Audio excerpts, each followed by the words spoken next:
Why don't we do this quickly instead of going through long bios, whatever? Give us a couple sentences about yourself, who you are, and what you do. Let's start with Dr. Booker. Okay, great. Thanks, Othello. I'm Russell Booker. I'm the executive director of the Spartanburg Academic Movement in Spartanburg, South Carolina.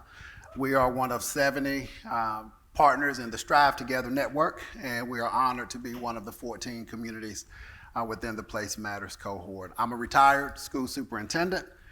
Spent a decade in Spartanburg, the community where I'm serving in that role, and retired in 2020 prior to moving into this role. Kind of retired like Jeff, right? You retired kind of like Jeff, yeah. All right, Rob, tell us about yourself.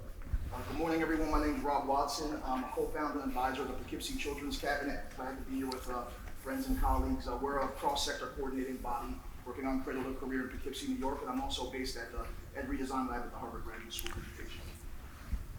Good morning, everyone. Taylor Toynes. I serve at Fort Oak Cliff as the CEO. It's just one pleasure to be here and grateful to be in this space to learn, as it was stated last night, where we are right now, to be collectively with everyone to make an impact on our youth and our community's lives. So essentially, I'm a servant leader for our people and here to learn and grow together. Awesome. Alan. Hey everybody, I'm Alan Cohen. I'm the CEO of the Child Poverty Action Lab in Dallas. Our mission as an organization is to try to bring Dallas together strategically and collaboratively to reduce child poverty by 50% within a generation. And we just believe that data can be a really powerful tool to help broker collaborations across community organizations, government, philanthropy, all work that you're advancing in your communities as well. So one of the interesting things about this panel is it really shows the diversity of place-based work and how it can take many, shapes and forms. We have everything from relative newcomers to folks that have been in the game. I didn't look at you on purpose, Dr. Folks have been in the game a bit longer. But I want to start with Taylor. So when I first met Taylor, one of the first words he said to me was liberation. And it blew me away because you don't hear people use that language in this work that frequently. And it really struck me at how committed he was to the concept of liberation for folks in Oak Cliff. Can you talk to us a little bit about what it means to be proximate in your leadership and what difference you think that makes? For sure. And I left out the mission at Fort Oak Cliff is we aim to liberate Oak Cliff from systemic oppression through a culture of education while increasing social mobility and social capital. And it is a strong commitment.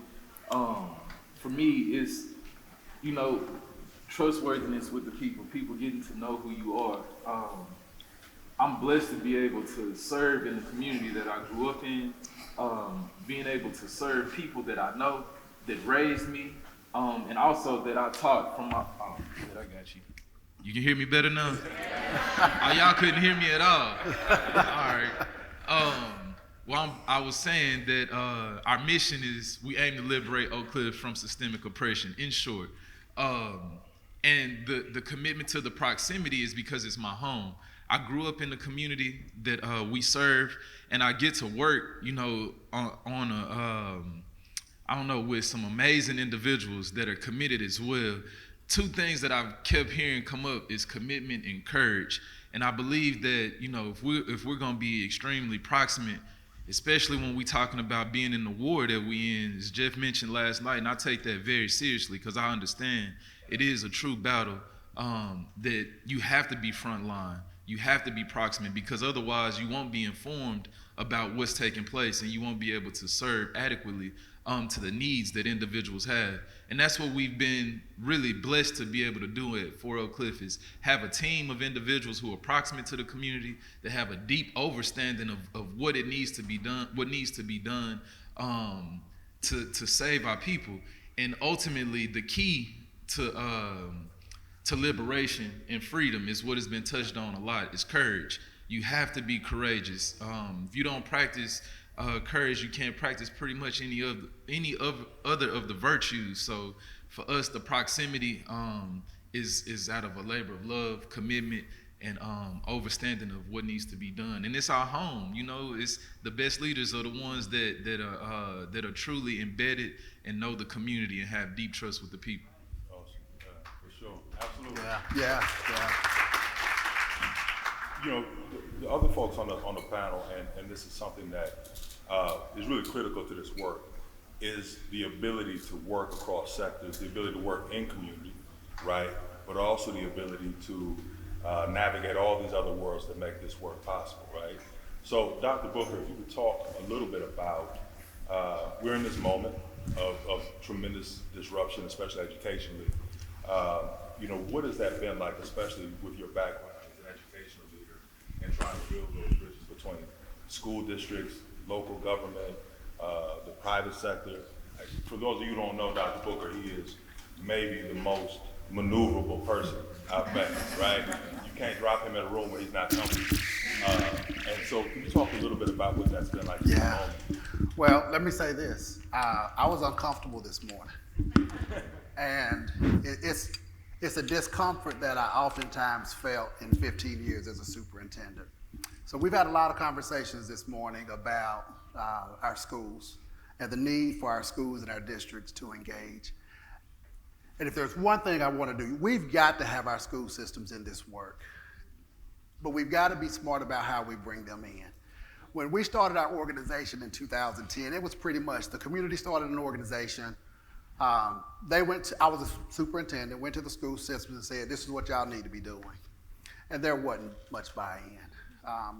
When John Stockwell moved into that role some few years later, when we just started over, he came to the schools and said, look, we believe in the work you're doing. You can't do this work by yourself. We're here to partner with you. How can we walk alongside of you? And the promise was to be a partner, to be a flashlight, tell the truth, but never a hammer. I didn't meet Othello in this role. I met you, Carol, Lakeisha from Spartanburg, Wilma, Tony, Patricia. I met them in my role as a superintendent because they invited me into this work early on. And I'm just curious, if there's a sitting superintendent in this room today, will you stand up? I knew that was going to be the case. So I want to challenge all of us with the millions of students we have in this country. We've got to find ways to bring them into this work, but let them know that you're coming in as a partner. And we're not here to beat you up, we're here to support you. So it's to Taylor's point on the trust. I'm a Spartanburg homeboy too. So it takes that time to build that trust. And I just want to encourage us because it is a moment. And everything that we've done wrong in the past, we have a moment to reset, as someone said this morning. So it's how do we go about being strategic in bringing those partners in? And you both mentioned trust, and it's a really good segue to some of the work that Alan has done. So first of all, Alan and I talk all the time, and you don't often find somebody you can kind of nerd out with about things that maybe other people don't find that interesting, but Alan and I, for whatever reason, find it interesting. And one of those things is data, which I think is one of the most misunderstood and not consistently understood concepts in our work. And Alan has done some really amazing work in making data really approachable for a community. And I'd love for you to tell the folks here about how you've kind of gone about that. Yeah, I mean, look, at our essence, our theory of change, our theory of impact is this. Better data leads to better decisions, and better decisions leads to better outcomes. And the decisions that can be made with data, yes, elected officials need data to make the best evidence-based decisions. Yes, the CEO levels of our public agencies, the superintendents need data, but also managers of programs need data. The frontline workers that are delivering services directly to residents need data, and residents themselves need data, right? Now here's where it gets kind of into this whole trust tension, right? There is nothing that feels worse than feeling like you're closest to the data and furthest from the decision making. Yeah. So what I'd encourage, and what we focus a lot on in our work is building relationships with government. And I don't mean just at the CEO level of government, I mean middle management in government, because that's where the money is. I heard a few minutes ago Dr. Lester Young talk about our need and the struggle to deliver excellence, right? We need systems excellence and we need on-the-ground excellence. And there's no way around this. Excellence is expensive. So if you can do one thing to help shift power, adopt a bureaucrat, right? Go adopt a bureaucrat. I'm serious. And I'm saying this, in my past life, I was an assistant superintendent of early learning in the Dallas School District, which is a fancy way of saying I was a middle manager, okay? And as a middle manager at 30 years old, I was responsible for rulemaking of over $200 million every year. And very rarely did I ever have to ask permission for the rule that I wanted to make or the strategy that I wanted to do or get a vote from my school board. But here's the flip side. If I wanted to spend $35,000 to get a consultant to help me have analytics so that I could have data to help drive that decision, I had to go through a procurement process that was unbelievably political. So if you can adopt a bureaucrat, you could have influence over $200 million by giving them data. And by the way, all the residents in community organizations that you work with, you're in a position to broker influence because you have that relationship with that bureaucrat. Awesome, thank you. So I'm really familiar with Taylor and Alan and Dr. Booker, and I hadn't been as familiar with Rob, and then I read his bio, and I immediately felt like an underachiever, like very, very quickly. But Rob, you're doing some really incredible work, and I'd love for you to talk, first of all, the Children's Cabinet might be the best name I've heard in a really long time, right? The meaning behind that. But could you talk to us a little bit about what that process has been of convening all the different necessary partners there? Sure, and that's a great segue around the bureaucrat frame that you provided there, Al. We started this with a group of friends, a group of people. I'm born and raised in the city of Poughkeepsie, graduate of the public school system. We have real challenges. The median income of a black male in my neighborhood's $14,000. So right there, you work backwards, that's a 50% graduation rate. You work back, that's a 16% proficiency in reading. You work backwards, that's a single mom who doesn't have access to early childhood education, has to work 3 jobs. So for me, this is a deeply challenging space, and the Children's Cabinet goes, how do we get all the adults in the room who have a stake in this? Superintendent of schools, our mayor is here, our school board president, Dyson Foundation, one of our funders, library, nonprofits, grassroots folks, and parents, and go, how do we do this cradle to career mission for a whole city? And so our Children's Cabinet was born during COVID in February of 2020. First meeting, schools close, kids don't have access to digital devices, they don't have access to internet. In one meeting, $150,000 raised. Then we couldn't find our kids. Who doesn't have access to internet? We don't know.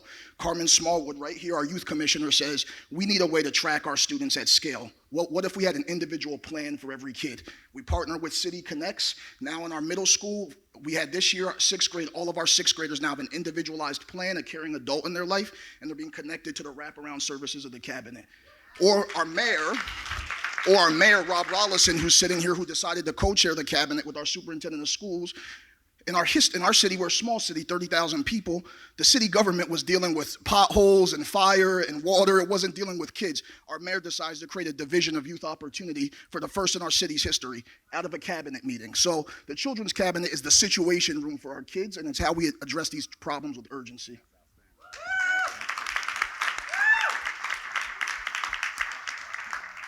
This is why I was talking to Carol Norton last night, and we were talking about this being a little bit like a family reunion, right? And so many familiar faces, so many people I've seen over the years, and like the kind of energy that comes off of these panelists and what it gives you as you go back to do the work again is really invaluable. So thank you guys so far for everything you've given us tonight. Taylor, I haven't prepped you for this question, man, so it's a little bit unfair, but I can't help but think about being in your shoes years ago, right? Like, and thinking about how I possibly tackle the issue in front of me, right? But then I'm always struck by like your hunger, right, to improve and help your community. What are the challenges that you think are the biggest ones ahead of you right now as you start a relatively young organization? You know, what are the things that you look at and you say, that's gonna be tough, right? And there might be people here who can help you navigate that, but I'm really curious to see what's on your mind as you start this journey.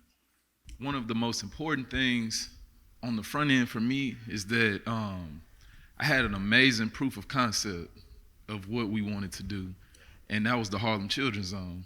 Yeah, for real, y'all. I was in grad school getting my master's degree in education. Professor told me to look up a guy named Jeffrey Canada and the Harlem Children's Zone, and I did it. And I said, man, this is exactly what I want to see in my community. And I took the whole concept of focusing on the blocks, and we started, the super block in South Oak Cliff, and just start pouring in and start thinking of this dual gen concept and how we can build a whole family and go from embryo to success, and be able to have some amazing partners in the city of Dallas, like the Commit Partnership, City Square, United Way, CPAL, the schools, all of them.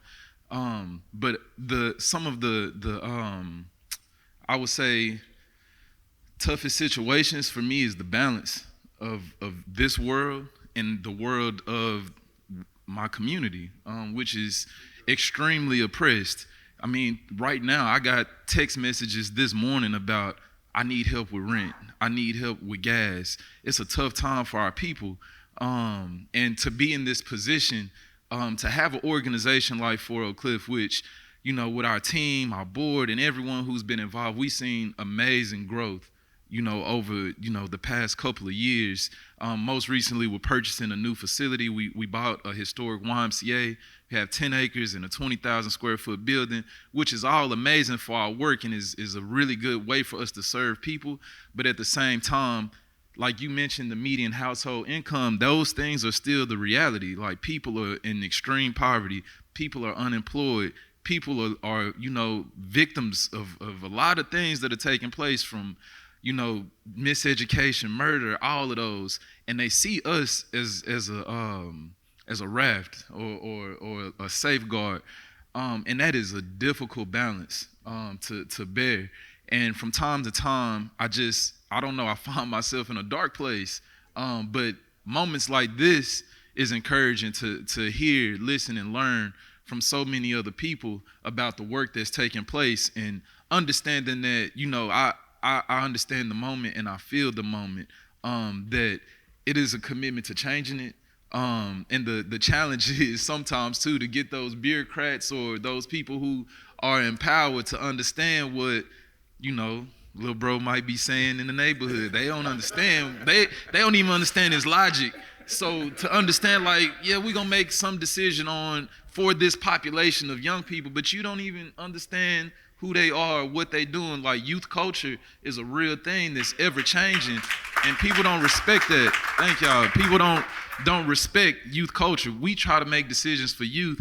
It's like, I talk with my team, it's like Peter Pan, once you out of it, you out. Yeah. You don't know anymore. You don't know how to get there. You don't know where it is. It's like a lost memory.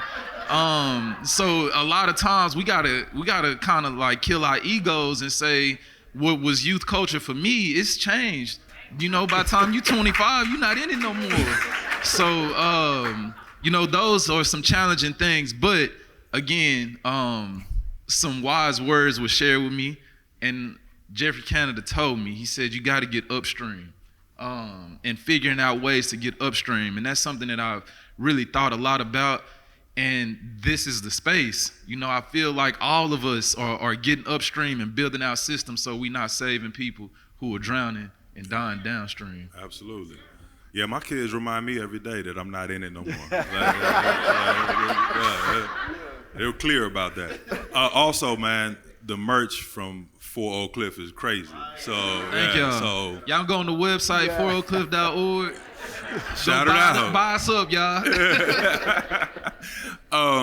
So one of the things that a mentor of mine in this work told me a long time ago is that co-location does not equal collaboration, right? And she's here up front. And so when I think about the work, Rob, that you and Russell are doing, can you talk about holding these partnerships together, holding these partnerships accountable, keeping these partnerships hungry and feeling that sense of urgency? What is your advice to anybody out here in your roles or similar roles in doing that? Because I find that to be the most difficult thing in this work, is to hold these very, very fragile partnerships together and keep driving towards the outcomes that we're all interested in. So either one of you, feel free to start there. Yeah, well, I would say it starts, I think everybody in this room is a master of relationships. I think it starts with those, committed leadership starts with relationships. And so we have here a group of people from my hometown who, got in a room and decided we need to practice what we preach here. So you have to have an institution. You had a city government, you had a school district, a county government, local nonprofits who raised their hand and said, I'm going to own this. And then you had to go on the public stage and say, we're going to go after that target. And we're a new organization. We have a lot of work to do in this space. So like everybody, we're figuring it out. But I think it really starts with having a committed group of leaders, intergenerational. We have folks who grew up in the community, folks who are newcomers, people who are public leaders, people who are a parent in the school district, but all of us committing publicly and saying we're going to own this and we're going to be morally ambitious about it, and that this is the biggest issue of our time and we have to do it for our city, and we have to say it publicly and commit to it and then raise our hand and hold ourselves accountable for it. Yeah, and I think, first of all, you've got to get to that point where you've built a critical mass in your community. And it takes time to do that. I think about, Jeff's analogy yesterday about recruiting an army. Well, the goal is to create enough people who are going to be there to sustain this work, because disruptions are going to come that way. We're dealing with COVID now, but there's going to be something else, 5 years down the road.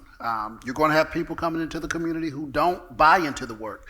People going into your communities who's trying to disrupt. I was talking to Sandra Samuel, and she called them conflict entrepreneurs, I think was the word she used. But when you've got a critical mass of people who are committed to that work, they're going to come in and find themselves being uncomfortable, getting steamrolled, or just feel this isn't the place for me. So building that culture of collaboration, I think, is critical, and it takes time to do that. The challenge that I face, there's so many different partners that we have to work with. One of the ways we stay close with our school systems, I'm invited into all the superintendent meetings. So I'm constantly able to go in, sit at the table with them, just to hear from them. Jennifer Parker is here. She's leading a new effort at the Spartanburg Academic Movement, where we're focusing on trauma and ACEs and resilience in our schools. First thing she did was to create an advisory council, Alan, to your point, of those lieutenants within the school system, where she meets with them regularly so they can advise her. I was talking to Wilma last night from my Highland community, and Wilma said, you just don't know how much this means to me to be able to come here, because they are in this every day. And to create spaces where we can just come together and be together, it's rejuvenating. I wished I could bring all of Spartanburg with me, because people are tired right now. And I could talk about so many of the challenges that we're facing in the South with race, and trying to have these conversations now, and people not really wanting to have the kind of conversations that we need to be having. So, we're purposely building communities, Cal, and we're striving together to do this work. And I think part of this is, staying in this work and encouraging one another. What did I tell y'all about Russell? That's what we're trying to do. No, thank you, man. And, also related to that, Alan, the CPAL gathers the heads of the largest kind of public institutions in Dallas. Tell us a little bit about navigating that, right? And I imagine that's an easy group to kind of get on the same page, right? Well, from the beginning, one of the things that we started doing was bringing together the administrative CEOs of all of the various public agencies in Dallas, so that we have in the same room the superintendent of schools, the city manager, the head of the hospital system, the head of the housing authority, the district attorney, the police chief, et cetera. What we don't do is we don't walk into that room and say, what do you guys want to do? What we want to do is put data at the center of that conversation, and not the kind of data that we use to admire the problem. We want to put data that shows that there's a pathway towards solutions. So frankly, we're mining around the country for the best examples where there are inspiration of a strategy that's moved us from point A to point B, and we're seeing a population change. And then we just call the question with that group. We say, do we believe that we should try this strategy in Dallas? And if the answer is yes, then we believe that we then have permission to begin working with community organizations, with residents, with the middle management and their agencies on solutions. And know that 6 months down the road, we're not going to have our knees cut out from under us because there's not support from the top. So that's kind of the model. But collaboration's really, really hard. It sounds really friendly, collaboration, right? And I think the folks in this room are professionalizing the field of collaboration, right?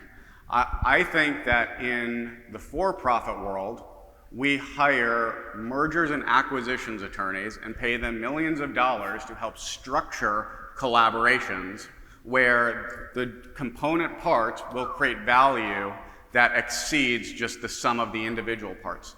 And yet, often in the social sector, we get a lot of people into a room, we pass out large sheets of paper and sticky dots and wonder why isn't the collaboration working. We need to get serious about this. And one of the biggest barriers is what I think Taylor was talking about, okay? There's this classic, kind of senior management mistake, right? Which is we think that if we have PowerPoint slides and if we pass a policy, then the conditions on the ground will match our intentions, right? I call it undercover boss syndrome, right? Have you ever seen that show? And the CEO goes on the ground and he can't figure out, wow, the working conditions are bad?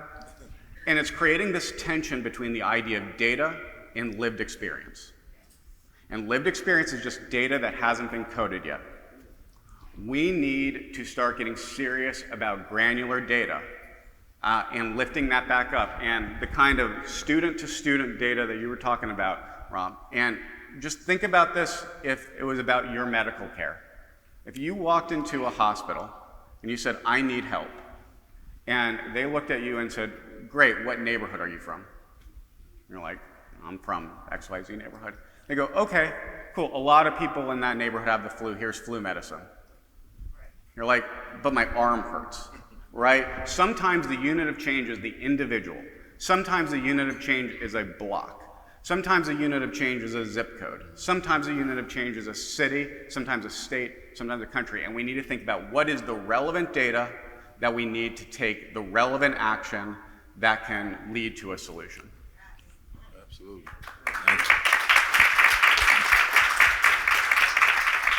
So, gentlemen, we have about 6.5 minutes left, and one of the things I spent some time earlier today thinking about this moment that we're in these past 2 years, and it's been difficult, right? And there's no secret about that. But in the spirit of trying to take more of an asset-based sort of approach, right? I'd love to hear from the group the things that you are proudest of that your organizations have accomplished during this 2-year period, right? Because I think one thing that shouldn't go unnoticed is all the incredible things and the tireless work and the successes and the victories that people in this room have accomplished under unbelievable adversity. So I'd love to hear from you guys, something that you're really proud of that your organization pulled off during these 2 years. Anybody, feel free to jump in. I'll start. I care a lot about this issue of gun violence. We heard a little bit earlier about focus on kids ought to be able to go to school and feel safe from violence. We unequivocally believe that kids ought to be able to walk up and down their own street and be safe from gun violence. We took Dallas, we broke it up into over 125,000 individual cells, okay? And we looked at where the precise city blocks where kids were at the highest risk of being hit by a bullet, okay? And we took the single highest risk location of gun violence, and we have turned it into one of the lowest risk locations for gun violence. And if all we do in this effort is save a single life, the effort's been worth it. And that's what we're proud of. Absolutely. So I want to speak from an organizational vantage point. I'm going to read this. So in 2008, our community came together, set a bold vision, and they said that Spartanburg County will become the best educated county in the state with a national reputation for its commitment to education at all levels. And then they said we needed to create an organization to do this work. And the wording was it must have a home, an anchorage, a base of operation, a center of gravity, strong governance, and high visibility. They were talking about backbone organizations way back then. And then they gave us enough money to hire 2 people and said, go out and get this done. And we had a lot of failures along the way as we were doing that. I am proud that 14 years later, we have become a backbone organization in our community. And we've got that visibility now, and we're leading that work. But that would not have happened had we not had, in 2020, a relationship to form with an organization called Blue Meridian Partners. And to be able to scale this work up now and be in a position to lead this work in a meaningful way, I think it's something I'm proud of. It's been scary, it's been hard as you're growing, but we're doing that. And I'm excited about where the work is going. Well, I'll take a second to say we feel extraordinarily privileged to be in relationship with so many fantastic people, and we're humbled by that. Right, it's our privilege, not the other way around. So thank you for saying that. All right, Rob, Taylor. Yeah, I would just say, add into this, I think at a high level for us, it's the multiplier effect that was created in our community during this time. By a few of us raising our hands, we were adopted by the EdRedesign lab at Harvard. The Wilson Institute is supporting us. We've been able to make the case for small cities like Poughkeepsie and why they matter on the national stage, because a lot of America looks like Poughkeepsie. But at the local level, I'd also say something we're really excited about is really building out the bench of talent in our community. So we also launched an initiative called Lead for Poughkeepsie. We partnered with the national organization Lead for America. We created a hometown fellowship. So anyone who grew up in the area, wants to come back, or somebody who lives there and wants to find a way to get engaged, we've set a goal by 2026 of 100 service year paid opportunities offered annually. We've partnered with AmeriCorps, and so we want, as much like Harlem Children's Home did with Community Pride and has a bench of talent. You see Brian here speaking. He started as an AmeriCorps member, Latasha Morgan from their team. We want to build that pipeline, and I think we're on a good track to do it. Beautiful. And fittingly, Taylor, you got the last word, man. Yeah, and it's a lot that I'm happy and grateful for with our organization over the past 2 years. We've, over this time, given out over 3 million pounds of food. We've gotten over 20 people their GEDs. We've helped people get employed, registered to vote, purchased a brand new community campus, built it out, did a lot of amazing things. But to me, the thing that I'm most proud of is the renaissance that is taking place in Oak Cliff and the spirit of our community. And seeing over these past 2 years, everyone collectively coming together to help one another in the spirit of hope. That's something that when we started this back when I was a 4th grade teacher with my students, and they're about to graduate high school too. That's another thing that I'm really proud of, seeing them going to their senior year. But it was a goal to see, you Google Oak Cliff and you always see these negative things come up. But over these past 2 years, we've seen so many amazing stories that aren't just specifically tied to our organization, but I'm seeing the Superblock uplifted as a whole. And I'm just grateful for, a better environment and better space and foundation for those who come after us, and also us standing on the ones that our ancestors laid before us to continue to build on. Awesome, man. Thank you very much.